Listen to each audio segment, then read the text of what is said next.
bring water in here. I was like, okay, sorry. I'm always learning. Oh, and we're on. Oh, hi. So the red, hey everybody. So we're just sitting here chatting away, and we're going to do the things that we're supposed to do to get ready for the show.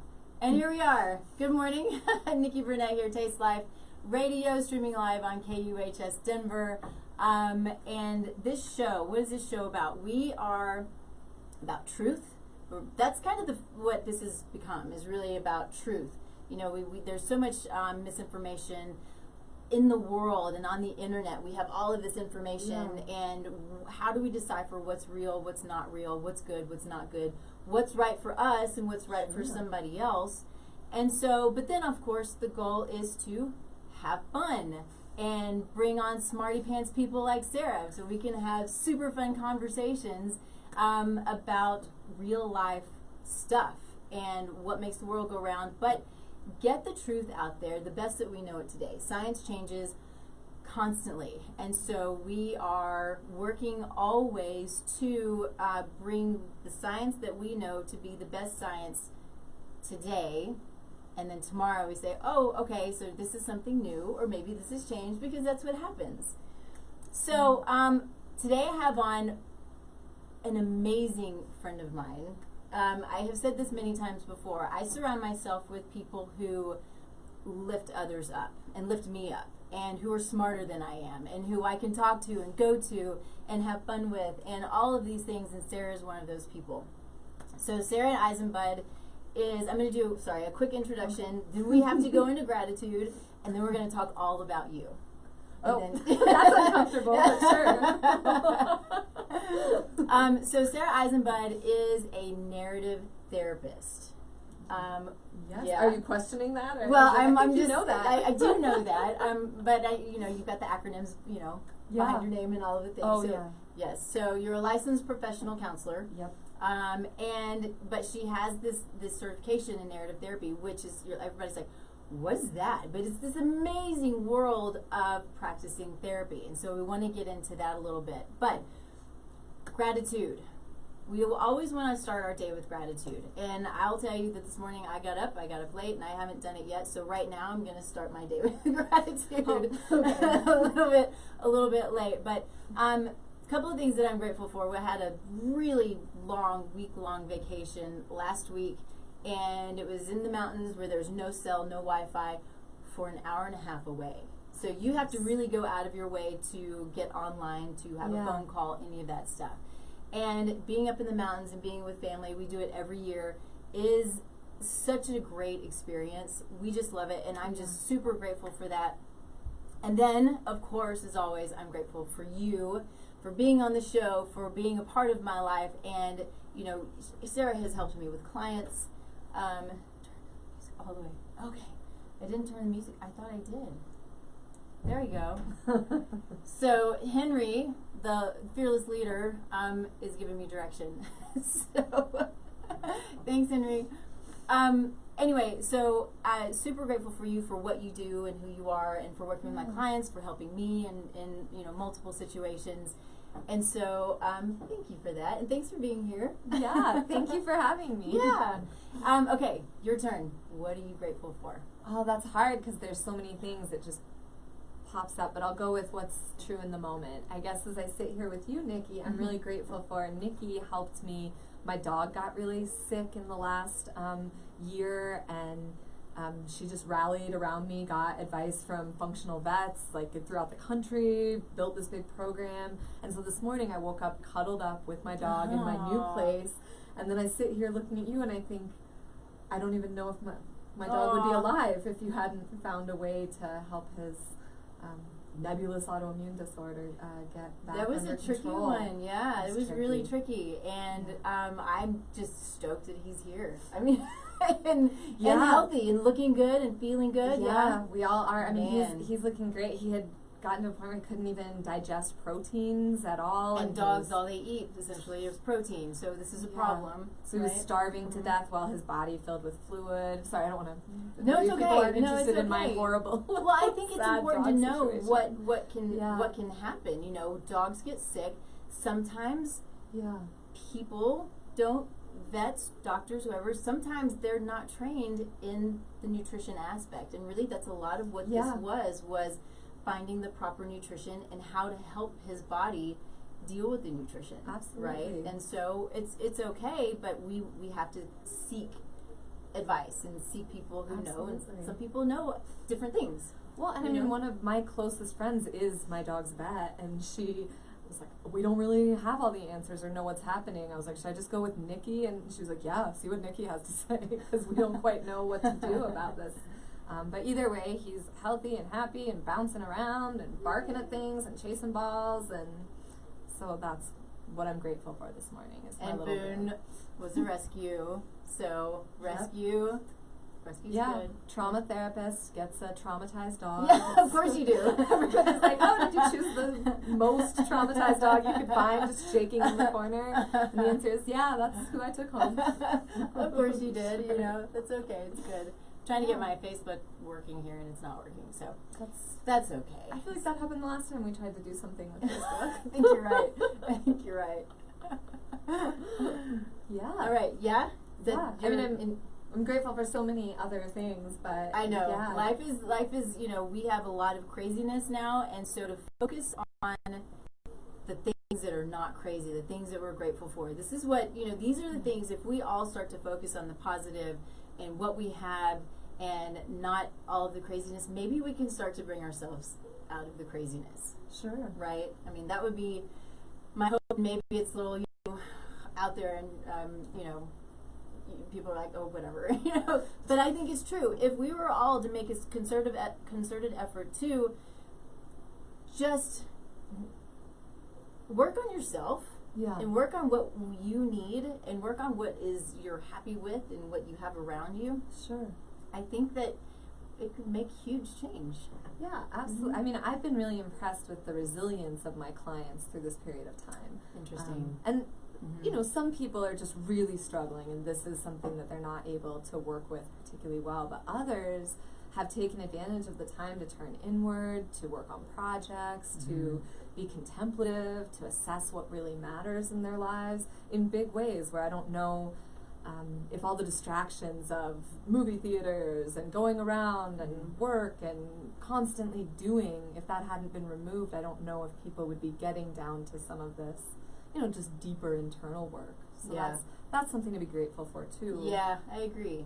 It's interesting. There was, as all the craziness of COVID started, we've kind of gone beyond that a little bit now, but with, it was either people took the time to do what you said and really work on themselves, because what else is there to do? The only other thing to do is to drink and eat your face off, right? And people go back and forth. It's true. It's true. And so probably working on yourself and eating well and doing all of these things is going to be better than eating and drinking your face off. But people deal with things so differently. I heard both. I'm like, okay, let's work on that. There was the major resurgence of the American cocktail hour, like the 1950s. Like, it's 5 o'clock, let's get on and shake up a martini. I did that. Nice. I did that for 1 week and was like, this is gonna turn into a bad habit. Be a problem. We're gonna call it sober 6 months for It is. It's interesting the way people deal with seclusion. It's kind of what it was and still sort of is this seclusion. So, I think let's just start jumping into, why you're here. Not why you're here. You're here because I love you and I think that you should be. And but it's because of who you are, what you do, what you're about, your motivations. What brought you to this place where you are now. And then we'll start getting into all of the juicy, fun stuff. Okay. By the way, I spent the week with family, and the teenagers, the word is juicy. Oh, yeah. That's the word. And so I'm cool. I love the word juicy. I like this, part of narrative therapy, which is the work that I do, is finding more exciting, novel language instead of using this medical, pathologizing, kind of thin language. So, I like, what's juicy? What's exciting? I love it. Like, is that delicious? The way you're living your life? So, good stuff. The young people have it nailed down on this one. They do. Okay, so what do you do? Oh, And what what do I brought you do? here? Yeah. Let's talk about narrative therapy and just Sure. have fun with it. Yeah, well, I have conversations for a living. Look at this. Oh, Lowry's calling. So my husband's calling. He doesn't realize I'm. Let's decline that one. Anyway, sorry. Yeah. I probably shouldn't be so real on here. I don't know. I don't think there's ever a problem with being real. I don't know. I think that's, tying into what I do. I think that's what I bring to therapy is there's an old awesome. story of a therapist as an expert sitting there. Well, how does that make you feel? Well, why are you interested in this? And there's a place for that, and it's wonderful, but that's not my gift in this world. So just showing up and bringing humor and myself and my experiences as I think my style of therapy. Beyond that, it's always weird to know, like, where to start. What do I do? Well, I would say, for one, I kind of want to take a step back in what I don't mean to just keep appreciating you, but I do appreciate you. But there are people who are just here in the world who are brought to serve and are really fulfilling their purpose. And so, with that being said, what brought you to this point? You're a super outdoorsy person. You've done tons of traveling. You have lots of experiences, and now you're a narrative therapist. So what kind of brought you to this point? What brought you to narrative therapy? Because probably there are a lot of people who haven't heard of narrative therapy. Oh, absolutely.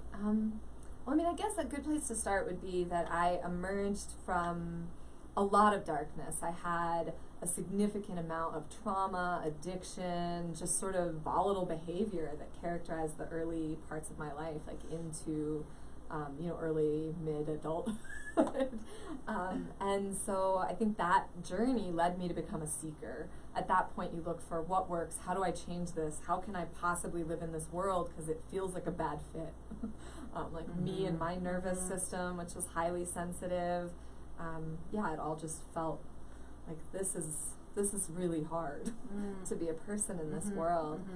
And so, at the same time, I worked as a social worker, and then I did, work with people with developmental disabilities, and then I moved to Nepal and spent time doing, contracting and service work and education.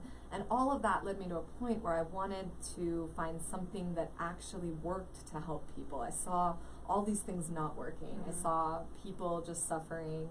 And so I went to graduate school to become a counselor and didn't really know a lot about what that was going to look like. And when I was in school, I became, pretty quickly, frustrated, disappointed, disenchanted with the current model of having conversations. There was all kinds of research that was really showing that a lot of therapy just doesn't even work. A lot of these practices that we have, that we've been engaging with for years, they aren't necessarily super effective. People come and sit in private rooms and have conversations where they hash out the same things over and over again, looking backwards to their childhoods, and that can be useful for some people. And also, there's a lot of people who are just sitting here and they have problems today, and they're trapped in cultures or situations, environments, relationships that just don't work for them. And so I found narrative therapy was sort of almost like there was a girl I was in class with, and she was like, hey, here's this book. I can see this isn't working for you. Check this out. Wow, cool. And then there were a few of us, and we got together, and we were reading narrative therapy, which is a kind of radical way to look at therapy that emerged out of social work in Australia. This guy who I'm totally obsessed with, unfortunately he's passed away now, but Michael White, he saw a lot of the same things that I saw, which were putting people in these private rooms and diagnosing them with disorders isn't working for a lot of people. He worked with Indigenous people in Australia and with just a lot of people from different cultures, and this didn't make sense.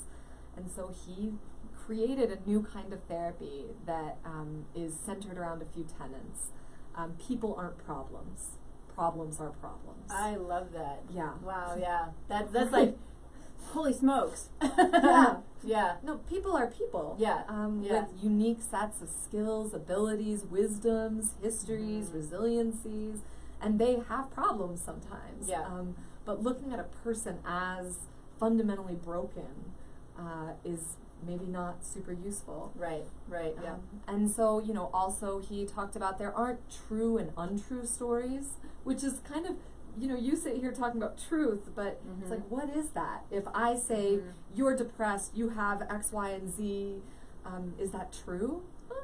It's one story about what's happening. Sure. Well, and yes. And so just for a little bit of clarity, that this is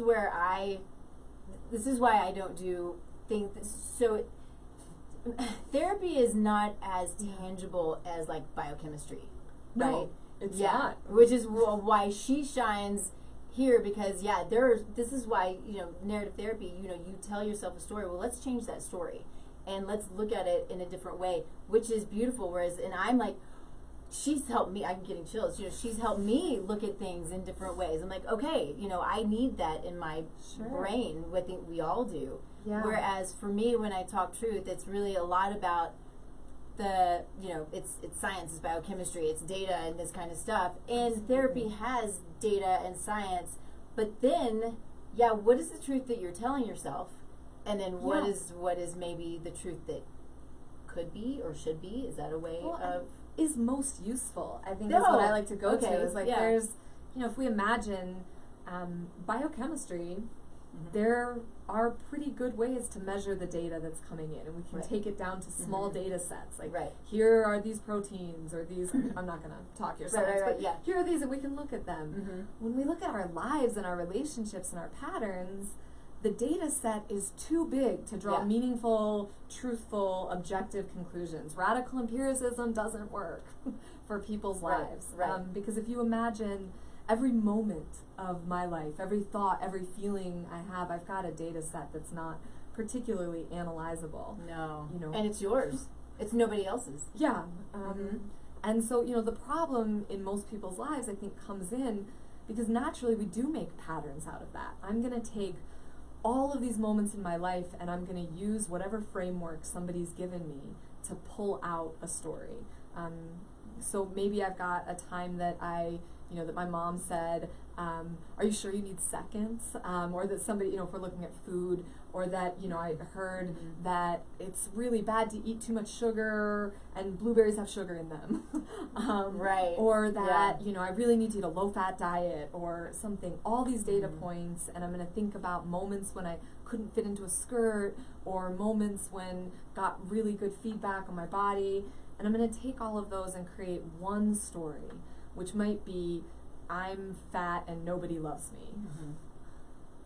Or it might mean, which is just a common story we see people finding. There are actually a lot that's a common story.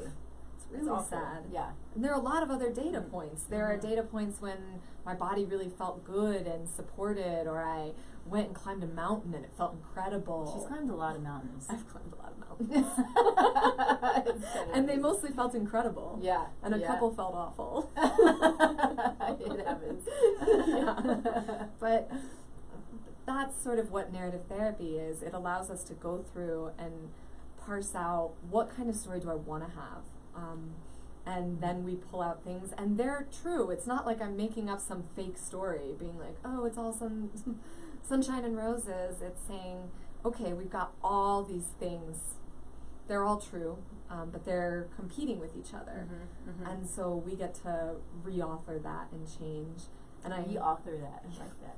And I always tell people I have a bias for empowering stories. I'm not coming in as a neutral agent. Like a lot of therapists want to be in a space of complete neutrality. Yeah. I'm saying we've got all these things that are true. Let's pick the stuff that feels best. Yeah. Why not? I like it.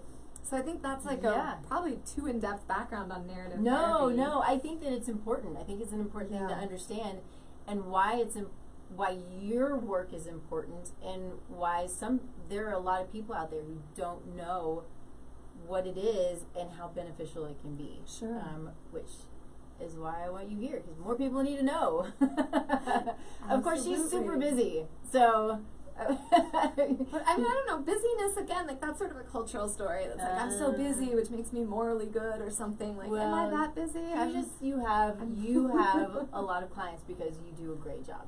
I do. What I mean. I'm lucky to have wonderful people working with me. I do actually have space in my practice right now because I had 4 incredible people that I've been working with get to a point where we sat there and we're like, there aren't really these problems affecting your life anymore. Isn't that great? Which is the goal. You want to be working people out of therapy and getting them connected with like what we would call native resources, like the wisdoms in their own community. Like, why come and pay me when you can go talk to, an aunt that really knows a lot? Yeah. So either way, it's been wonderful to slowly transition out some long-term clients and now be able to take some new people on. Yeah. Whatever that's going to look like. Good. Who knows? Awesome. Yeah. Okay, so I think we're going to do a quick stop, and we're going to talk about the people who support the show. Awesome. So a company that I really appreciate is a company called Rightful. They're a supplement company. And so they're a liquid supplement and they're for pain management. So the main component in it, they've got a little CBD. They've got some, but it's turmeric is the big one. But then they've got some adrenal supportive herbs and some adaptogens, as well as for the evening some passion flower for sleep, and in the morning things to help you focus. And so they started out as pain management, and pain management clinics are using their products because they're working so well. I gave it to my father. This product. That's right. I knew that. You knew about it before I did. Yeah, we used this product and it was helpful. Yeah. And it is one of those things that you have to use for a period of time for it to notice a difference. So could it be 2 weeks? Could it be 2 months? It depends on your body, right? Sure. But it is a great product. For me, I don't have pain really, but I have focus issues, and I talk about this a lot. So I'm working on my brain, I'm working on focus for myself. Sure. And this is a product that I love because it does help me to focus, because I can just kind of jump all over the place, and then it makes me crazy. And I'm getting much better about that because it's been a focus for me to focus, right? Anyway, a great company. They're doing the right things. And if you want to try them out, which I think you should, you're going to get a better deal if you do monthly shipments. But you go to rightful.com. You can see right here, put in code TLN20 for a pretty significant discount. So jump in, try them out. Good stuff. Great company, good people.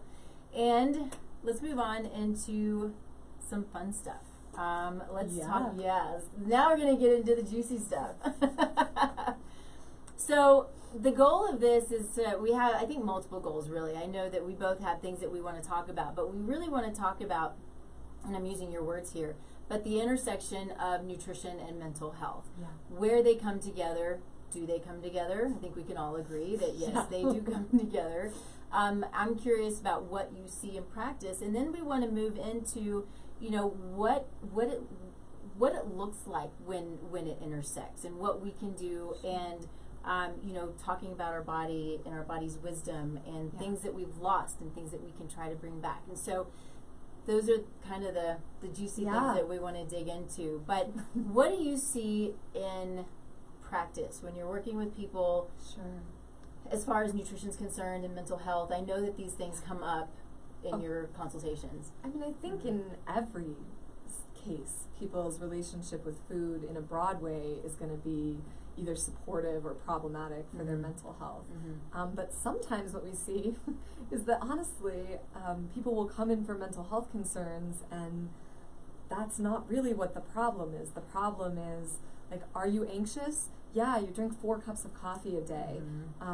Or are you experiencing a lot of these sort of ups and downs throughout the day? Like, it's really if we can get your blood sugar regulated. And so it can be a challenge to look at and staying in your own lane as a mental health provider, but also looking at, are you eating the right foods? Is this just your brain isn't getting the right food, and so it's acting oddly situation? Yeah. And so I'd say that's one of the first things when people come in and talk about anxiety, sleep, or really sort of instability and frustration and irritation. If those are some presenting concerns, one of the very first things I'll ask is, what's your caffeine intake look? What are you eating? What is your relationship with food like? And one of the biggest pieces of advice or things that people find profoundly helpful in therapy is just, I'll be like, eat food. Real food. Yeah, eat food. I always like Michael Pollan's like, eat food, mostly plants, not too much. Yep. Or something, but really eat food. And are you eating some proteins and fats, like some really low level, like Nikki's like up here and this stuff is down here, can be transformative for people, because people just don't know. If I've got a little bit of mood instability, I probably need to be making sure I've got snacks. Yeah, I think that's a really good point. And one of the things that, you know, with the sort of the people that we both surround ourselves with, because you're an amazing referral source for people, for whether it's practitioners or for patients, clients, depending. And so, I almost missed. Where are we at here? Bodies are weird. I swear. So I think though what we all do, I think as practitioners, at least the practitioners that I know and that are around me and appreciate, is we stay in our lane, but we go out of it a little bit to get more information, because we have to look at it as a holistic approach. You know, people don't just have mental health problems. People don't just have food problems or deficiencies, and people don't just have, you know, broken bones or crooked backs and necks and these kinds of things. There's so many things that are all wound together. That's like looking, you know, when, you know, in allopathic medicine, this is not a bad thing necessarily, but, you know, very much taught, especially for specialists, to look at just one thing.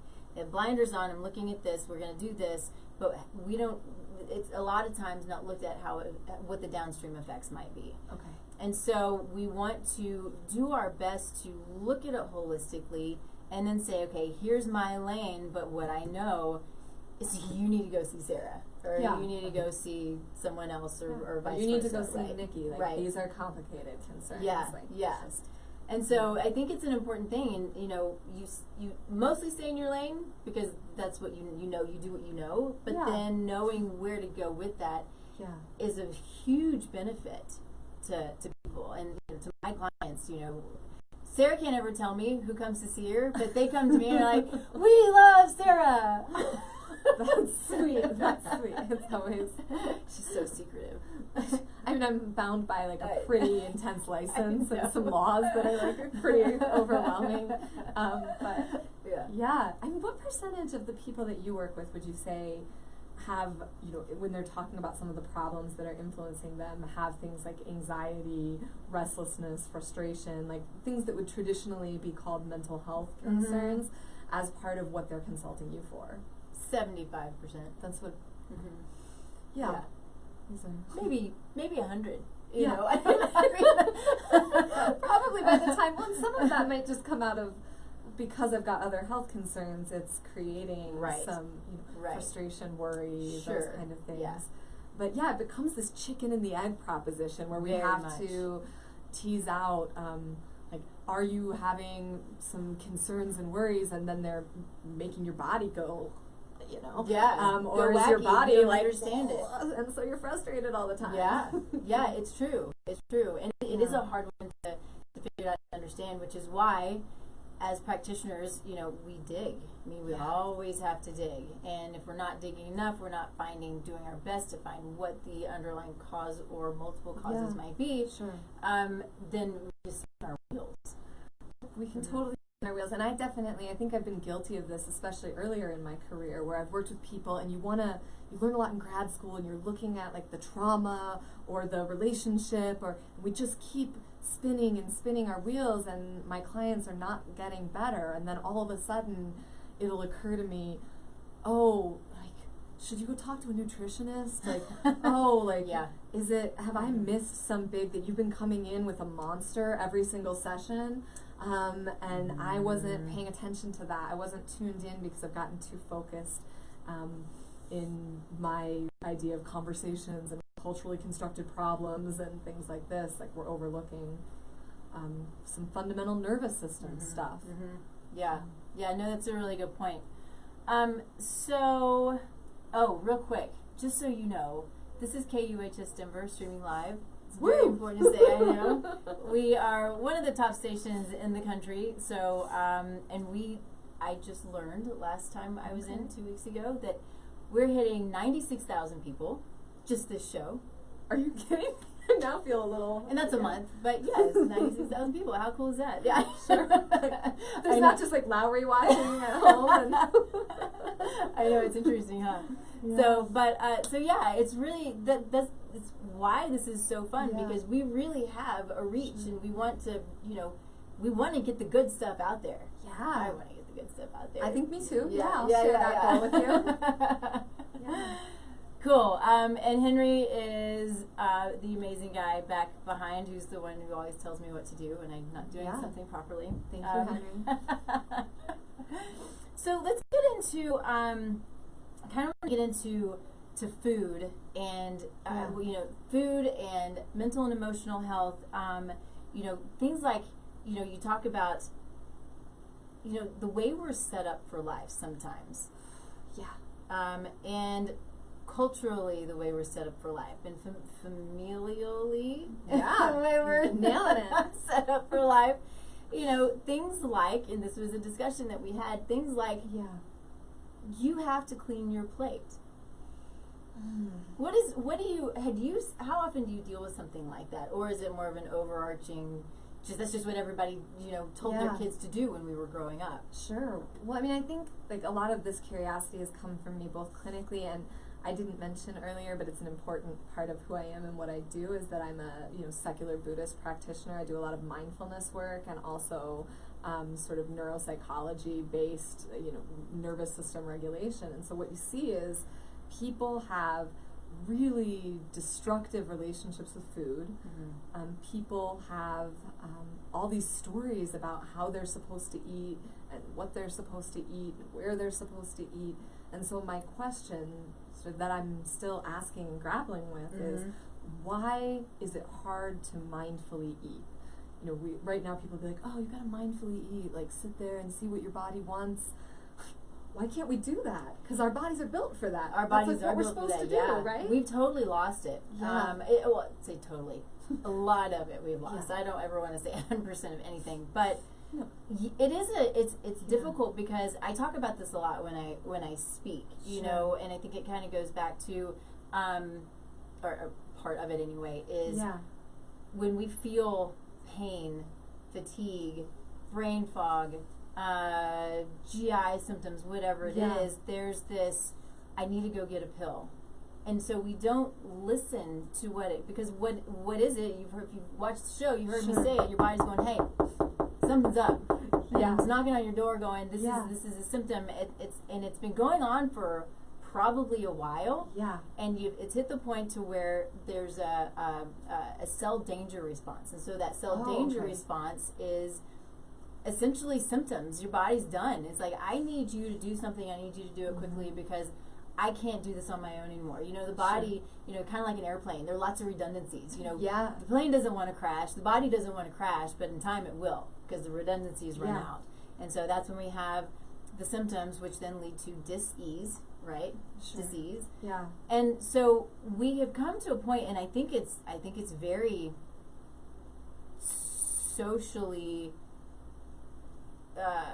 provoked. I don't know if that's the right word necessarily, but it's just a lifetime of getting away from the earth, and getting away from coming into the Industrial Revolution, and moving in medicine very important. We have to have good medicine, and drugs are important too. But we've come to depend only on a pill, whether it's for, I have brain fog, I have anxiety, I have depression, I have trauma, I have, whatever the case may be, I have to go to the doctor and I have to get a pill. And we don't sit back and think, why am I hungry? Why am I craving this? Why do I feel bad? Why do I have brain fog? Why? This is a question to always ask, and I'll say it a million times and a million times more. Ask why, no matter what it is. Amber, so our friend Amber, the acupuncturist who was on, or Chinese medical doctor. She was on. She does so much Yeah, more I know, than she's not just putting needles in I know, people. exactly. And we share a clinic. Yeah, right. Yeah. But she said, you know, it's that childhood why, and I love that because it's true.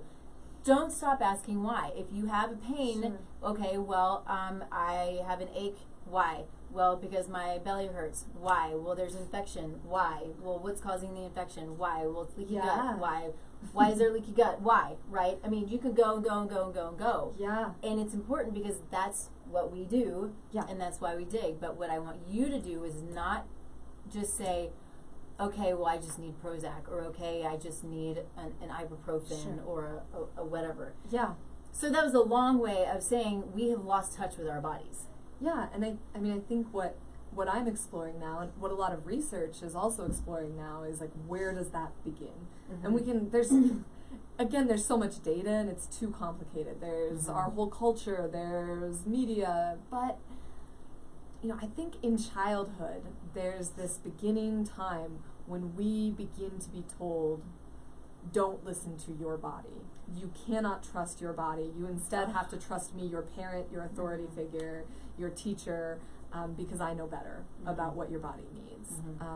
And so, yeah, we see, I think we've talked a little bit about this, like, you need to finish everything on your plate, which then, after even a short period of time, shuts off our ability to feel fullness. Because why would your body still be telling you when you feel full if you're not listening to it? It's just going to make you uncomfortable. Yeah, and these are hormones, right? And they're messengers. So leptin is the hormone that tells you when you're full. Yeah. And we can have what's called leptin resistance. Now, do we have it as children? I would tell you that we're seeing it more and more and more and more as we have children who are getting bigger and bigger and bigger and bigger. And part of it's due to eating everything on their plate, big plate. Part of it's supersizing. Part of it's cultural, this crazy supersized culture that we're living in. Part of it is this crazy sugar processed food culture that we live in. So there are multiple reasons, but there are multiple things, including stress, that turn so leptin makes you feel hungry, and then there's a hormone called ghrelin that makes you feel full. Am I backwards on that? We do that all the time. So if you're leptin resistant, then you don't know that you're full, because your leptin, which is created by fat cells, is not signaling, and you're not listening, or it's just not working. And you can see this in labs. Yeah. You can measure leptin. I've never seen ghrelin. I looked and can't find ghrelin. Don't know why, but we can see leptin resistance, and we can fix it. There are great ways of fixing it. It's not always easy, but you can. But sorry, I'm just but it's not. It doesn't. People aren't born with this. No, like, this is something that's happening as a result of lifestyle, of behavior changing the body.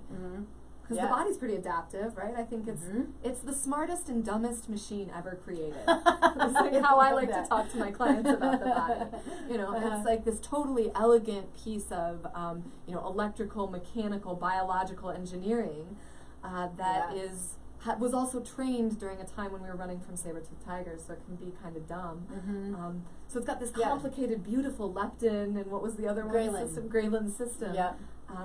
If you want to look it up, it's GHRELIN. Just so you know, it's good stuff. And yet they can get short-circuited by just a simple mom sitting there and being like, you have to eat everything on your plate. You know, one thing I'd love to share about is there's tons of research coming out from the National Institute of Health, from all sorts of places that's getting replicated, that shows that the more parents restrict access to foods for children, the more likely it is that those children will struggle with their weight. The more likely they are to crave and seek out the restricted foods.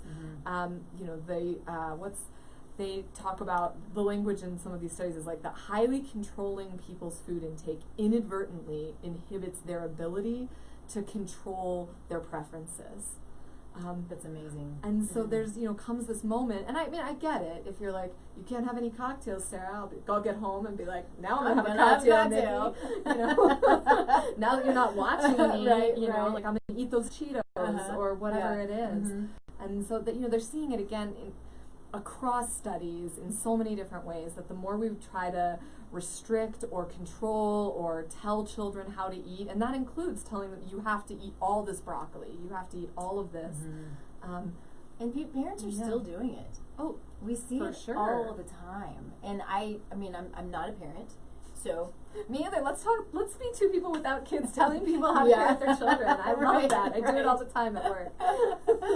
Well, but you also know the psychological aspect of it, right? And so there is to push that. I think can be psychologically damaging in a sense, and then which becomes then biologically damaging. Yeah. Well, and it's. I mean, I think the more we short circuit with these messages, you know, you've got a child here who's got a system that's perfect in place. Maybe not on all kids, but for the most part, you're coming into this world with this system that's made to help you feel full and then eat when you're hungry. And then all of a sudden you come into a world that says snack time is at 2 o'clock. No, you can't have a snack at 1 o'clock when your body says so. You have to wait. Or no, you can't do this or that. And, you know, I see that as like a first step. And then it's happening throughout the lifetime. Yeah. And I think it probably just kind of snowballs. I think so. You know, because once you begin those systems of craving and those systems of not knowing what's going on, I think, I don't know, I'm trying to find the right words for it, but your relationship with food has become adversarial rather than collaborative.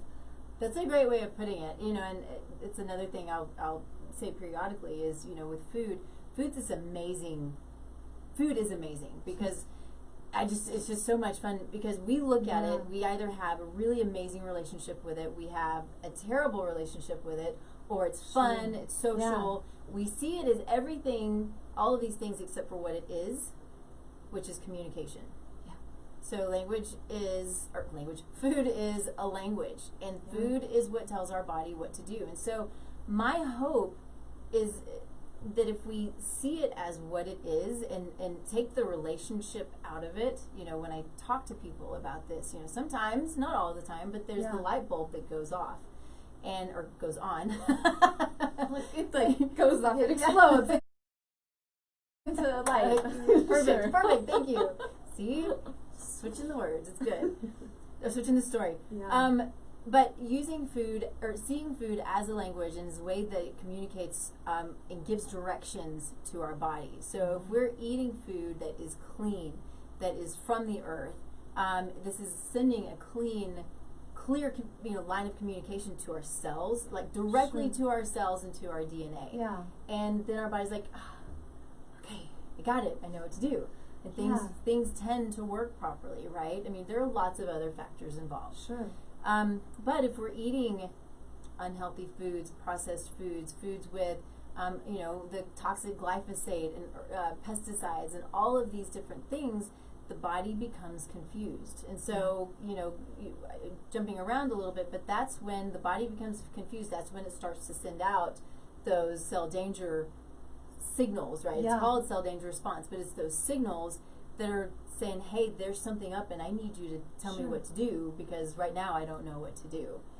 And so seeing it, you know, my hope is for some that, you know, again, many factors involved, but seeing it for what it is and not seeing it as the enemy, right? And then, you know, hopefully starting to create that relationship with it with help. You know, there are always other factors, but it's an understanding that it's not the enemy. It's really there for all of the good things. We just need, it's learning what our body needs because we're unique. I'm unique from you. You're unique from everybody else. My body needs different things than everybody else in the world, right? I mean, just because I need a certain amount of protein, you might need more protein. You might need less protein, right? And I might need more protein in the spring and less protein in the fall, or more protein when I'm 30 and less protein when I'm 60. Absolutely. The body's dynamic and it changes. And that's why it's such a beautiful thing. And, you know, so bringing together the physical, the mental, and the emotional is an important part of, well, for one, just living a full, healthy life. But creating that relationship and then learning to listen. Well, and that's sort of what I'm really curious about at this point, because I love your approach, Nikki. I think it's so helpful. Nikki actually helped me lose 35, 40 pounds in one year when I had gotten really out of control in my relationship with food. And it happens to the best of us. Yeah, but I don't think most people have results like that and then sort of stay stabilized out in general with any kinds of other programs. So, do these supplements, work with Nikki. I can't promise me you'll lose 40 pounds, but you'll feel better. Yeah. Well, that was amazing. Yeah, that was good stuff. But I mean, the question becomes, because I love this approach, and also one of the things I see a lot with my clients who begin to really want to change their pattern of eating and change their relationship with food, is that often they will know what to do. They get great advice from somebody like you. They, get there, not that there's anybody like you. Yeah. But they get out there and know what to do, and then they just aren't able to stick to it, or the anxiety around what to eat begins to take over their lives. I've worked with people who then are spending 3 or 4 hours a day and becoming totally stressed out because they drank a glass of wine when they weren't supposed to, or something. And so, at what point does, eating healthy become the new restrictive eating for children? And how do people learn to manage really listening, really mindfully eating, while integrating all of this wonderful science and the things that they've learned from, modern nutrition? That's so I'm give me the answer. Oh man, yeah. I think there are probably a lot of different answers for a lot of different people. Sure. Right, and so this is where, because we can, somebody can come to me and they're totally on board and they take it to an extreme, those are people who have a tendency to be an extreme personality, and there are a lot of those, and that's great. They're the super type A's. They build businesses and they do all of these things. But that's why we have guidance, and that's I have you to send people to. I have a health coach that works with me, because it's true, the mental and the emotional piece of balance it can be difficult, because some people don't understand where that balance is, and it's going to be different for everybody. But but sometimes, we don't want to take food restriction to an extreme. Food restriction can be a good thing for some people, and I don't think for children, right? As adults, not for children. Let's not restrict food from children. Give them choices, lots of choices of good, healthy food. Yeah, and let them eat it. All the research shows give them tons of food and then let them graze and eat and stop eating when they say they're full, and they might not eat as the food that you want them to, because they have palates that are not super interested in bitter or a lot of different flavors. Yeah. So maybe they just want a yam one day, and that's fine. That's great. Yeah. But it's but for adults, I hear it, and it's been true. And also, there's this idea of how do I, on the one hand, listen deeply to my body and get to that, below the surface where my body's give me coffee and sugar and tons of ice cream.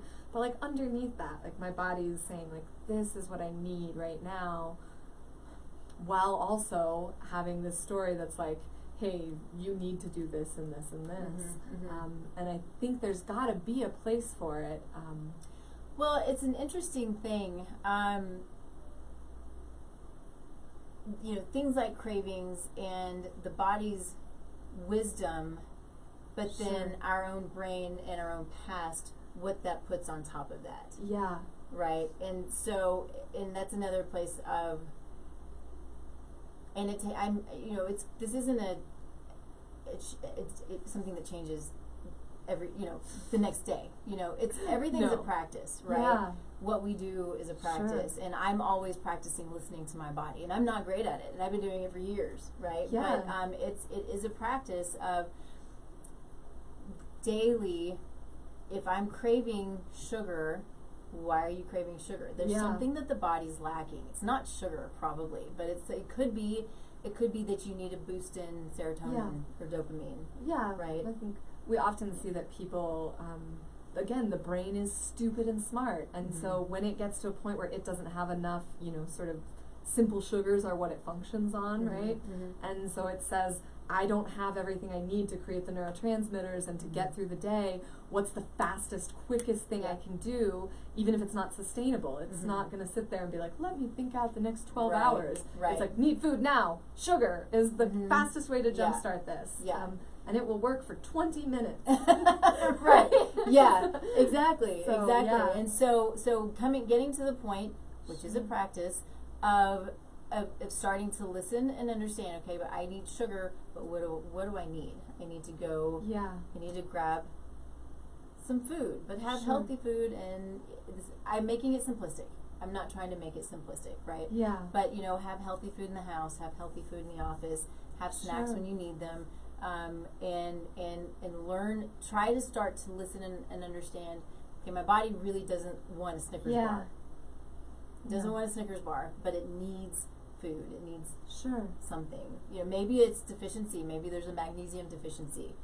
Maybe if you don't eat protein, maybe your neurotransmitters, you're not making the neurotransmitters you need because you're not eating protein or not eating enough protein. Because proteins break down to amino acids, which make neurotransmitters. I have to take a break before I forget. Yes. So Henry has been taking care of me, and he had Zymogen up behind us for for a while, and I was like, I just want to keep talking, but this is another one of our great sponsors is Zymogen, and Zymogen is another amazing company, and kind enough to sponsor the show. But they have a whole line of products that are for all kinds of different bodies and people and needs and organ systems.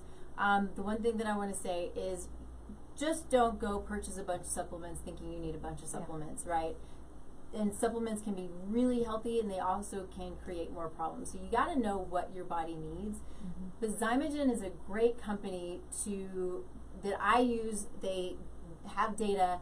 They do the research. They don't put stuff out there if it's not top of the line. You cannot get them, and I say this all the time because it's so important.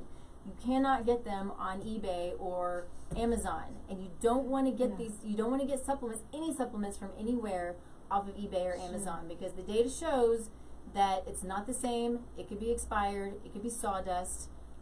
It's scary stuff, right? And there are studies that show this. So I will only, as best I can, promote the companies, and it's not really promote, it's use the companies and the products that I think are going to be the best for my clients, because if my clients aren't getting results, then that doesn't do anybody any good. Yeah. Right? No, your supplements are always, like, I just can't even, and I'm not usually one of those people, but this total, like, all of a sudden I'm really seeing results when I use your supplements. As opposed to the rest of my life when I'm like, doing my normal dabbling. Yeah. And that's what we do. We dabble, and it's fine, but we don't want to be wasteful.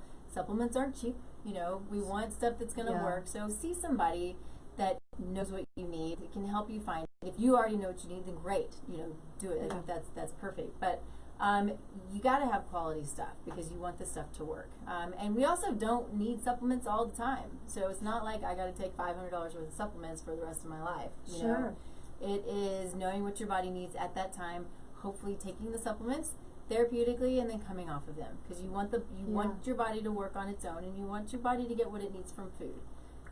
Is the goal. But therapeutic supplementation is very important a lot of the time, or in a lot of cases, right? Yeah. So, okay, so did that. We have about 7 minutes, and I just could keep going and going and going.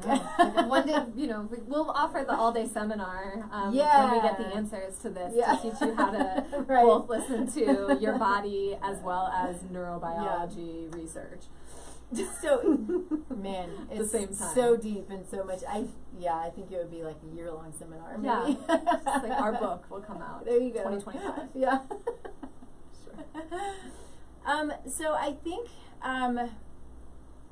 I know that there was a time, as we were talking about mindful eating, what mindful eating means, and, we make it sound simple, and I know that there was a time, and I can't remember what you called it, we did a seminar a while back, and, part of it was tasting the food, right? Savoring. Yes. Savoring. I love this. Talk about that. Oh, okay, awesome. Well, one of the big things that we see about cravings and just dysregulation in the nervous system in general is that it can always be sort of short-circuited by mindfulness. And so one way to work with, mindfulness is such a buzzword. I could talk for an hour about the history of this word, but we'll push it to the side. The idea is just paying attention and being in a relationship with the present moment. And so one of the ways we do that with food is through the, I think, kind of lost art of savoring. So when I'm working with people on either positive psychology, mindfulness, or food workshops, which incidentally I do from time to time, weirdly, I'm like, that has nothing to do with other things. But one of the exercises we always do is savoring, so that we'll take some kind of food that typically is really potent or enjoyable, like maybe a square of dark chocolate or one berry, and have people put it in their mouths and spend time, well, not even just in your mouth, beginning by looking at the food and sort of imagining things with it, smelling it, touching it, what are the textures, and then rolling it around on your tongue. We get different flavors in different parts of our mouths. Trying to spend, I'll be like, try to take 5 minutes to eat this one square of chocolate. And it's surprising because that allows your body to stop and say, oh, okay, and get satisfied from it and get listened to, because we're taking the time in that intentional practice to listen. And so that is one tool that I'm glad you brought it up, that I think is great for an entrance to mindful eating. Yeah, it is. And it's fun because I've been with her, I think, multiple times now when you've done this experience. Yeah, the oranges, that was like a fun one. And the young man come up afterwards and say that was like a sensual experience for me. I was like, yes, awesome. Just like eating a clementine for 10 minutes. Yeah. Sure. It's amazing, but I think it gives the makes the point, or is an example, maybe is what I'm trying to say, of not maybe to that extent, but if we want to, how we should eat our food slowly. If we're eating quickly and we're eating on the run, our body is in fight or flight mode, right? It's called the sympathetic nervous system. Yeah. And so if we sit and we eat slowly and we don't have all of the stuff on, I'm surrounded by computers here, just if you can't see it. This would be a good place to eat. Yeah, don't eat here. Besides the EMFs, right, the electromagnetic frequencies that can be a problem for a lot of people. Sure.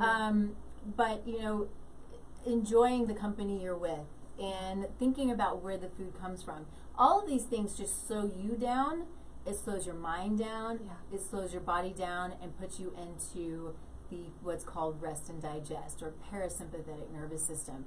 And it literally is the place where it allows your body to work properly. If you're in fight or flight, I do that a lot, all of your blood goes to your extremities, but a lot of... That would be really dangerous. That would be weird. A lot of the blood goes to the extremities because you need these muscles to work, because there's something that needs to happen really quickly.